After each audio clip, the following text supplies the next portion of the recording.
بسم اللہ الرحمن الرحیم۔ محترم ناظرین کرام، ہم سب میں سے کوئی نہیں جانتا کہ کس نے کب کہاں اور کیسے مرنا ہے، مگر اس بات پر ہر مسلمان کا یقین کامل ہے کہ ہر ذی روح کو فنا ہونا ہے۔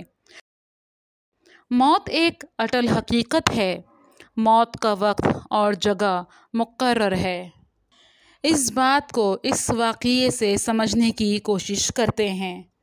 ابھی حال ہی میں ہم سب نے دیکھا کہ ٹائٹینک جہاز کا ملبہ دیکھنے کے لیے ٹائٹین نامی آبدوز سمندر میں گئی۔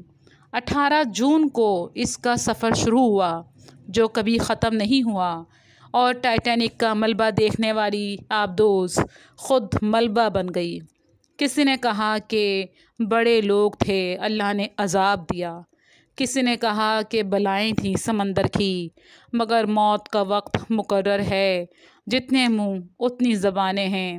حقیقت یہی ہے کہ موت برحق ہے، اور یہ قرآن پاک میں ہے کہ سلیمان علیہ السلام کے زمانے کا مشہور واقعہ ہے کہ ایک آدمی کی موت کا وقت مقرر تھا، مگر وہ اپنی مقررہ جگہ سے ہزاروں میل دور تھا۔ وہ ہزاروں سال پرانا سادہ دور تھا، کوئی ٹیکنالوجی نہ تھی کہ وہ بروقت موت کی مقرر جگہ پہنچ جاتا۔ ملک الموت پریشان ہوئے کہ اللہ نے اتنی کم وقت میں اس کی موت کا حکم دیا ہے، مگر یہ اس جگہ سے بہت دور ہے۔ پھر ملک الموت انسانی شکل میں اس کے پاس آئے اور اسے دیکھنے لگے۔ اس کے دل میں شدید گھبراہٹ پیدا ہو گئی۔ اس نے سلیمان علیہ السلام سے فریاد کی کہ مجھے اپنے تخت سلیمانی عطا کر دیں، میں فلاں جگہ جا کے اپنا دل ہلکا کرنا چاہتا ہوں، اور مجھے بہت دور کسی جگہ جانا ہے۔ سلیمان علیہ السلام نے اپنا تخت سلیمانی کو حکم دیا تو وہ اس بندے کو لے کر اڑا اور اس جگہ اتارا جہاں اس کی موت مقرر تھی۔ جب وہ وہاں پہنچا تو اس نے سکون کا سانس لیا۔ ملک الموت بھی وہاں پہنچے اور وقت مقررہ پر مقررہ جگہ پر اس کی روح قبض ہو گئی۔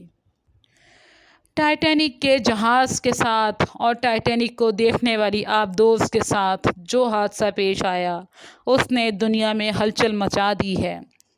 کوالٹی کے تمام معیار پر پوری اترتی آبدوز سمندر کی زندہ موجوں کا سامنا نہ کر سکی۔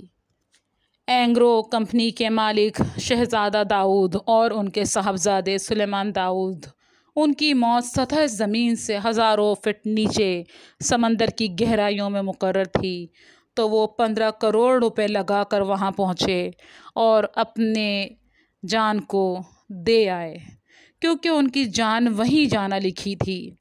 اس سے ناظرین کرام ہمیں سبق ملتا ہے کہ جو چیز مقدر میں ہوتی ہے مل کر رہتی ہے، لہٰذا حلال ذرائع پر اکتفا کرنا چاہیے اور اللہ عز و جل پر کامل ایمان رکھنا چاہیے۔ موت کے ڈر اور خوف سے غلط راستے کا اعتبار نہیں کرنا چاہیے، بلکہ راہ حق پر جرأت و بہادری سے ڈٹے رہنا چاہیے۔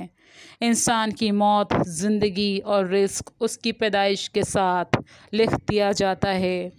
انسان کو چاہیے کہ فضا کی بلندیوں میں جائے یا سمندر کی گہرائیوں میں اتر جائے۔ جتنی سانسیں لکھی ہیں ان سے ایک سانس بھی زیادہ نہیں لے سکتا۔ جو رات قبر میں ہے وہ رات دنیا میں نہیں ہے۔ اس ہی کے ساتھ آپ سے اجازت چاہیں گے، اس امید کے ساتھ کہ گزشتہ سے اچھا آپ کی خدمت میں پیش کریں گے۔